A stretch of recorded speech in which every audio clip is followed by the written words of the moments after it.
Hey everyone, how's it going? Thanks so much for tuning in. In today's video, we're going to be taking a detailed look at the all-new 2021 Kia Sorento. I'll be covering all of the ins and outs, talking about performance, how it drives, features, pricing, and more. So, without further ado, let's go ahead and start her up and let her run. This video is brought to you guys by Nextbase and their 622GW 4K dash cam. Having owned a 522GW for the last year, I'm pretty excited to try this thing out. So later in the video, we'll do a quick unboxing, set it up, and check out all of the new features.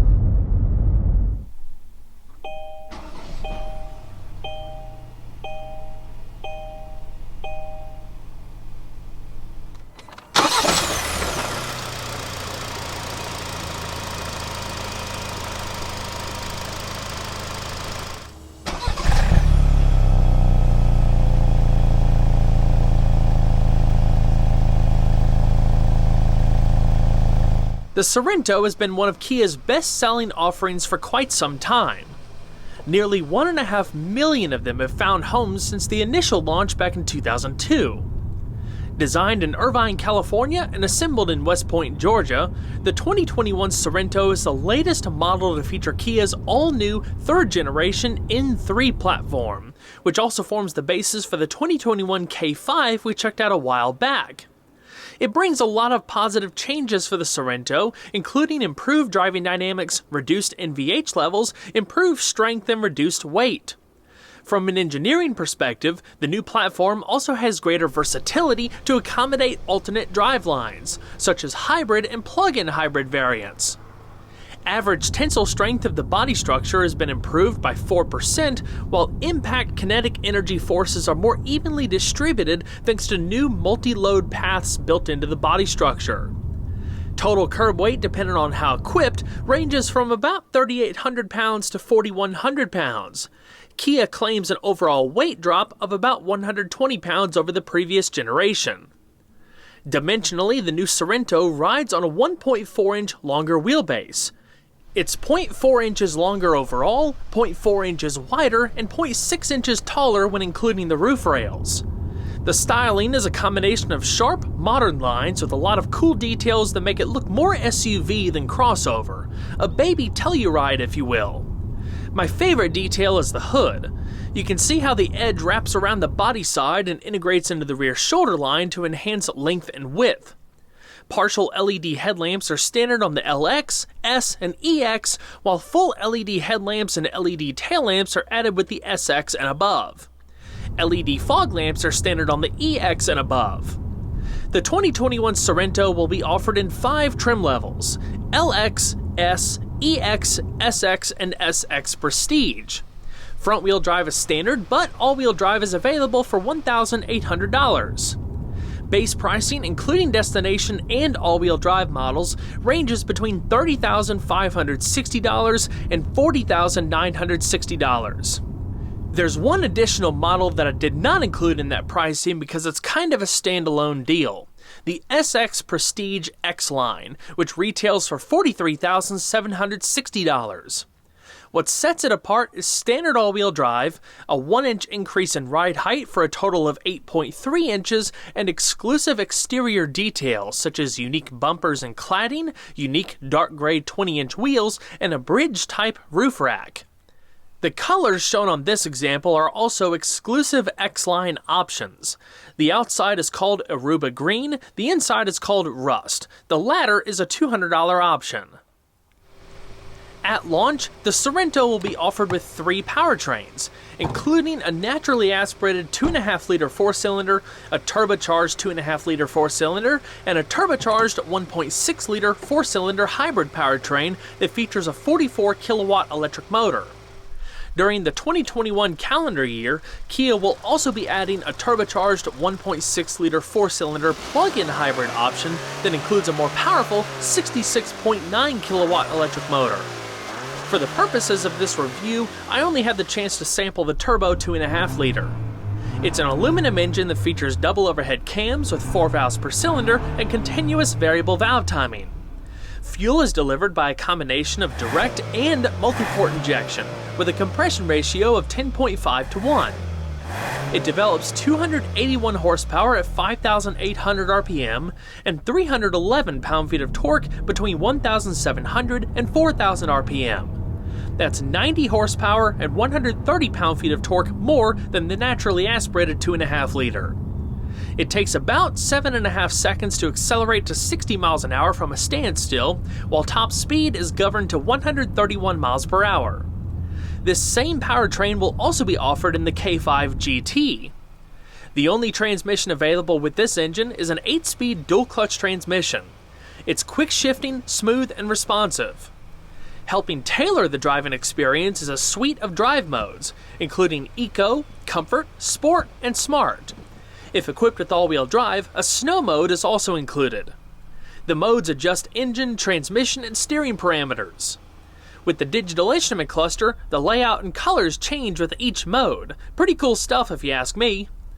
As far as fuel economy, EPA estimates for the turbo 2.5 liter with all-wheel drive range between 21 miles per gallon in the city and 28 miles per gallon on the highway. I averaged around 24 miles per gallon. Those numbers are with using regular 87 octane. With front-wheel drive models, you should expect slightly higher returns. Total tank capacity is 17.7 gallons. There's actually 6 different wheel options offered on the Sorento lineup, all of which are alloy wheels. The entry-level wheels on the LX are a bit smaller at 17 by 7 inches, accompanied by two 35/65 tires. These 20 by 8.5 inch wheels are the largest and come on the SX, SX Prestige, and the SX Prestige X line. They're wrapped in two 55/45 tires. The mid-range wheels on the S measure 18 by 7.5 inches and are fitted with two 35/60 tires. The Sorento's suspension is fully independent, featuring McPherson struts in front, a multi-link design in the rear, and gas-filled shocks. The handling is surprisingly sporty with responsive steering and excellent stability over rougher roads. It's a comfortable ride for sure, but it's also more fun than you'd think. The steering is a column-mounted motor-driven system that doesn't offer a ton of feel, but it can be firmed up a touch via the drive modes. It's smooth with variable assist based on your speed of travel, giving you greater precision at higher speeds and easier maneuverability at lower speeds. It takes about 2.6 turns from lock to lock, with an overall ratio of 13.7 to 1. The turning diameter is 37.2 feet. Leather wrapping on the steering wheel and shift knob is standard on all models except for the LX.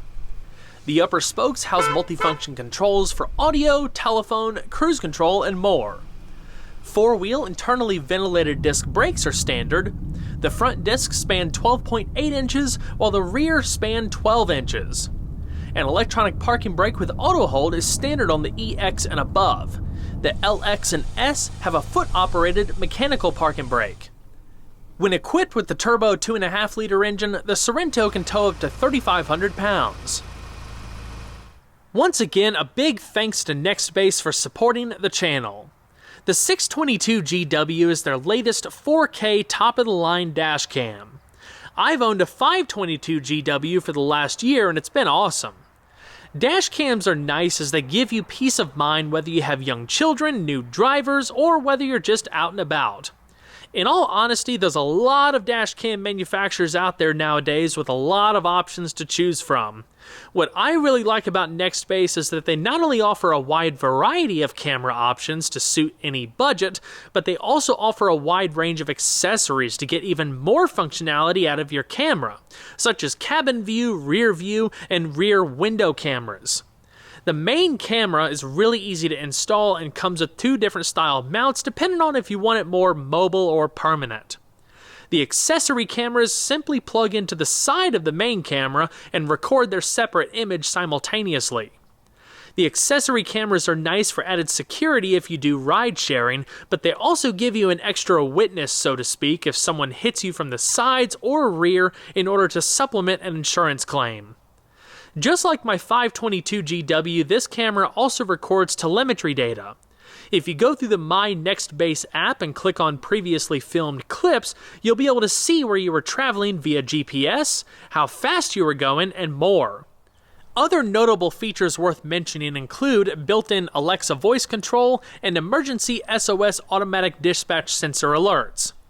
The 622GW also offers enhanced night vision, image stabilization, and a parking mode that will automatically start recording in the event of a break-in. An extreme weather mode was added as well in order to enhance visibility and detail in rain, shine, fog, or snow, while super slow-motion playbacks give you complete control of the video so no detail is missed. Be sure to check out the Next Base line of dash cams via the link in the description box below and use the discount code NEXTBASESAVE20 through December 31st. The code is good for both in-store purchases at Best Buy and online. Thanks so much, everyone.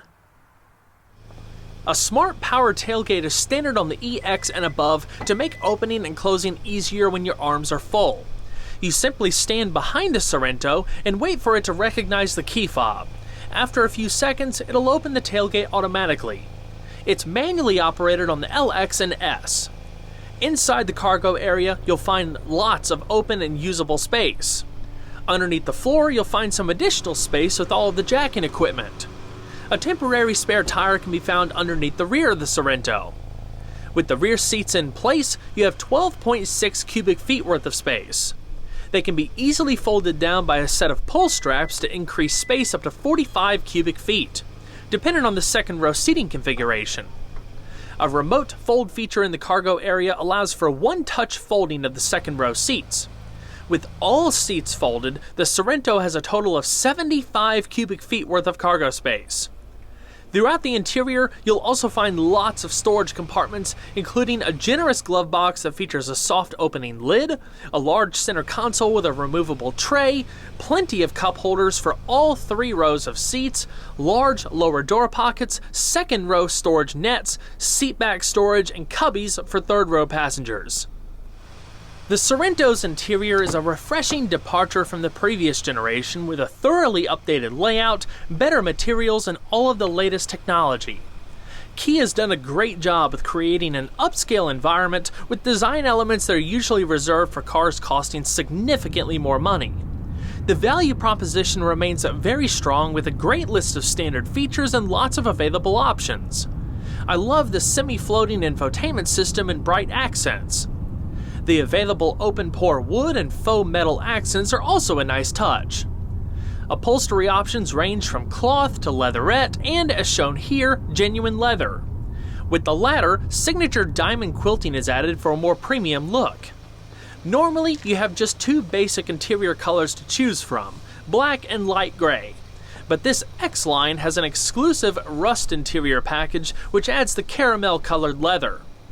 Different trim levels vary in the adjustments of the front seats. These shown here have 10-way power adjusting for the driver's seat with lumbar.